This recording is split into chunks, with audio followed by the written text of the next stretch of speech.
원하게 됩니다. 그러면서 실제로 기존에 있던 오토모티브 이더넷을 측정하는 것들은 이 백플레인 자체에서 저희들이 이더넷 백본을 가지고 여러 통신들을 가달하겠다는 게 목적이고요. 그 이유 중에 하나는 데이터 레이트를 갖다가 빨리 전송하는 걸 갖다가 커버할 수 있다는 게 첫 번째 목적입니다. 두 번째는 확장성이고요. 물론 세 번째 어떤 그 안정성이나 예를 들어서 또 하나는 일반적으로 보안성에 관련된 취약한 부분은 좀 해결이 돼야 되겠지만 실제로 그 확장성이나 지금 데이터 레이트를 높여야 된다는 그 명제 앞에서는 어떻게 보게 되면 이 오토모티브 이더넷을 갖다가 당연히 테스트를 해야 되겠고 실제 DRL 시그널링을 보게 되면 팜3 시그널링을 하게 되고요. 이더넷과의 전통적인 어떤 측정에 대한 차이점을 보시게 되면 일반적으로 100베이스 T 이더넷에 관련된 부분들은 일반적으로 그냥 유니 디렉션이셨어요. 기가빗은 바이 디렉션이고요. 반대로 이 오토모티브 이더넷이 기존의 이더넷하고 동일한 거 아니야라고 생각할 수 있지만 오토모티브 이더넷은 그 스펙적으로 들어가게 되면 100베이스 T와 기가빗 이더넷의 어떤 약간 미싱된 형태고요. 테스트 매니저먼트 관점에서 보게 되면 이 기가빗 이더넷 테스트의 모드를 가지고 오고 바이디렉션한 어떤 핀 테스트를 하는 100베이스 T의 어떤 믹싱된 형태의 스펙이라고 생각하시면 되겠습니다. 그래서 초기에는 그 브로달 위치에서부터 이걸 스탠드가 이제 들어오게 된 거고요. 그리고 인더스트리얼라이즈는 웨이비에 오픈하다에서 브로달에서 이제 그 스펙을 만들기 시작을 합니다. 그래서 현재까지는 웨이비에서 이제 얘기하는 거는 3.2 파이 미디어 테스트 스펙이 2.0이 이제 그 제정이 되고 향후에 계속 업데이트를 하고 있습니다. 그리고 OABR에서 이제 오픈라이즈에서 이제 머징되는 거는 뭐냐면 어떤 쪽으로 가냐면 IT 프레드가 얘기하는 P802.3 BW하고는 현재로서는 100베이스 T1까지가 나왔어요. 근데 최장의 목표는 아까 말씀드렸지만 1GBPS가 최장 목표가 됩니다. 그래서 이 BRR 솔루션이라는 거는 사실 하이스피드를 갖다 어떻게 조성을 할 것인지가 이제 화두가 되는 거죠. 그래서 기존에 내가 그냥 어떤 오토모티브 솔루션에 대한 저속 데이터를 측정을 했다면 향후에는 고속 데이터를 측정하는 그 관점을 보셔야 되겠고요.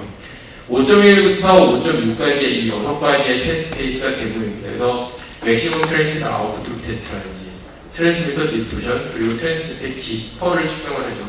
하이스피드 시리얼의 가장 핵심적인 내용은 지터를 어떻게 핸들링하냐가 중점이기 때문에 지터에 대한 테스팅 그리고 파워 스펙트럴 덴서티 그리고 클락 프리퀀시나 리턴 로스를 통해서 실제 내가 갖고 있는 이 SI가 얼마나 잘 검증이 되어 있냐를 이제 보는 테스트들이 주 항목이 되게 됩니다. 그리고 세부적인 항목을 보게 되면 드룹 이제 클락 프리퀀시죠. 실제 클락 프리퀀시가 얼마나 안정적으로 공급이 되어 있는지에 대한 테스트를 하게 되고요. 드룹은 40비트 정도입니다. 40개의 심볼 그 다음에 40개의 심볼이 얼마나 컨티뉴어스하게 잘 안정적으로 나오는지 거기에 대한 시그널링에 대한 검증을 하는 테스트가 주를 이루게 되고요. 디스토션이나 PSD는 똑같아요, 실제로. 어떤 제너레이터를 통해서 이제 나오는 시그널들, 이런 디스토션이 얼마만큼 내 시그널에서 이제 일어나는지에 대한 각각의 패턴의 쉐입을 갖다 테스트를 하면서 실제 이더넷이 정상적인 시그널을 갖다가 트랜시버부터 리시버까지 또는 리시버에서 트랜시버로 바이디렉션하게 정상적으로 움직이는지에 대한 테스트를 하는 것이 디스토션 메저먼트고 파이스펙트럴 덴서티를 통해서 실제 내가 전송하는 신호에 대한 덴서티가 얼마만큼 효과적으로 전송되는지에 대한 시스템을 검증하게 되어 있습니다. 네, 그리고 미터노스죠. 실제 저희가 보게 되면 AWG라고 하는 신호 발생기를 통해서 어떤 그 DUT 쪽으로 디스토션을 주고 거기에 대한 실제 미터노스를 갖다가 오실로스코프에서 직접 테스트를 하게 있어요. 그래서 저희들이 이런 소개를 드리는 이 대부분의 테스트는 텍 익스프레스라고 하는 오토메이션 소프트웨어로 완전히 오토메이션 테스트를 하시게 되는 거고요. 일반적으로 이 솔루션들은 대부분 오실로스코프에 탑재가 되는 겁니다. USB, HDMI, 아까 말씀드렸던 대부분의 솔루션들이 다 그렇게 되어 있고요. 그리고 BRR 컴플라이언스 소프트웨어를 저희들이 텍 익스프레스 브로드를 위치하는 솔루션을 제공을 하게 되고 이 오토메이션 소프트웨어는 아까 말씀드렸던 802.311BW라는 그 솔루션을 갖다가 컴플라이언스 형태에 맞게끔 풀 오토메이션을 측정하게 됩니다. 프로토콜 스펙을 테스트한 건 아니고요. 일렉트리컬에 대한 어떤 그 신호에 대한 검증을 이제 측정을 하게 되는 것이고요. 실제 리포팅 파일도 PDF 형태로 제너레이션해서 실제 검증을 이제 보실 수가 있습니다. 그래서 아까 말씀드렸던 그 BRR 솔루션에 대한 테스트는 어떤 파워 스펙트럴 덴서티를 보는 집중적으로 지터나 드룹이나 리턴 노스에 관련된 항목들을 보는 게 좀 주 항목들이고요. 저희 테크닉스 이제 부스 쪽에 가시게 되면 저희가 한 7만 시리즈라고 해서 그 오실로스코프의 밴드위스가 전시된 건 현존하는 건 한 70가의 오실로스코프들이 있어요. 그래서 아까 말씀드렸던 서드스가 한 12GBps까지 올라가게 되면 6GHz 정도 됩니다. 그래서 통상적으로 오시로스코프의 밴드위스가 한 30GHz 이상 이제 적용되는 측정할 수 있는 그 오시로스코프를 사용하셔야 되겠고요. 기존에 있던 그 실험실에 사용하게 되는 1GHz, 2GHz 그런 스코프들로는 향후에 나오는 어떤 그런 시스템들을 검증하기 어려우세요. 그래서 저희들이 통상적으로 보게 되면 컨슈머 회사들이나 예를 들어서 모바일 회사들은 이미 이런 그 빅데이터 레이트를 갖다 전송하는 테스트를 갖다 이미 셋업을 하셨기 때문에 많이 올라오셨는데 오토모티브 이게 애석하게도 오토모티브 쪽 회사에 이제 계시는 이런 그 고객들은 대부분 보게 되면 데이터 레이트가 상당히 낮은 밴드위스가 낮은 장비들을 많이 사용하게 됩니다. 그래서 좀 더 이제 한번 인포테인먼트 쪽 시스템에 관심이 있다 그러면 이런 부분들을 집중적으로 좀 보셔야 될 것 같고요.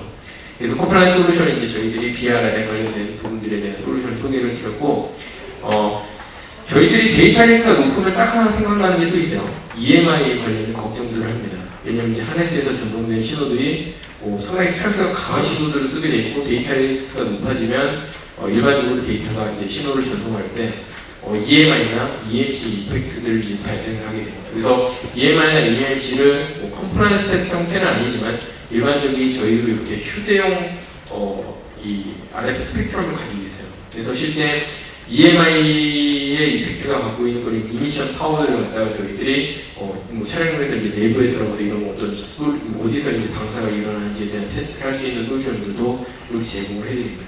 또 이렇게 핸들드 오시로스코프가 있는데 이 M4K라는 오시로스코프에는 아날로그 채널에 오시로스코프 4개가 탑재가 되어 있고요. 오른쪽 사이드에는 보시게 되면 이쪽 BNC 타입에 실제로 RF 스펙트럼입니다. 그래서 인포테인먼트, ADAS가 현재 향후에 어떤 그 자동차의 어떤 기능과 인간의 편리성을 갖다가 추구하는 하나의 목적이 된다면 그 인간의 추구하는 목적과 어떤 그 실제 누리고자 하는 그 영위하고자 하는 어떤 그런 즐거움을 위해서는 엔지니어 입장에서는 상당히 안정적인 테스트 그리고 확고하게 이 테스트가 완벽하게 이루어질 수 있느냐를 보셔야 된다는 얘기세요. 그래서 아까 말씀드렸던 인포테인먼트 시스템에서 데이터 레이트가 올라가고 하이스피드 쪽 이제 테스트를 하시게 된다면 저희들이 소개해드렸던 어떤 UVDS 시스템이라든지 또 PCI 익스프레스 그리고 SATA, USB 그리고 HDMI 관련된 부분들 그리고 아까 말씀드렸던 오토모티브 브로덜 쪽에 관련된 부분들을 테스트를 하시게 되면 실제 안정적인 시스템을 이제 구축할 수 있는 환경이 된다는 얘기입니다.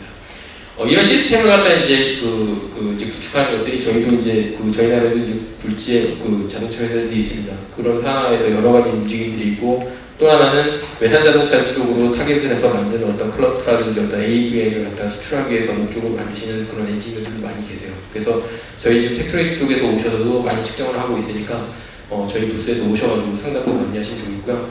저희가 지금 그 앞에 저희들이 설문지를 지금 이렇게 내어드렸어요. 그래서 그 설문지들을 작성을 하셔서 저희 부스 쪽에 이렇게 제출해 주시면 소정의 어떤 기념품이나 상품들을 제출해 드릴 테니까 그런 부분들 피드백도 주시고 또 솔루션에 관련된 많은 상담을 받으셔서 향후에 개발 또는 이런 시스템을 구축하는데 많은 도움이 되시길 바라겠습니다.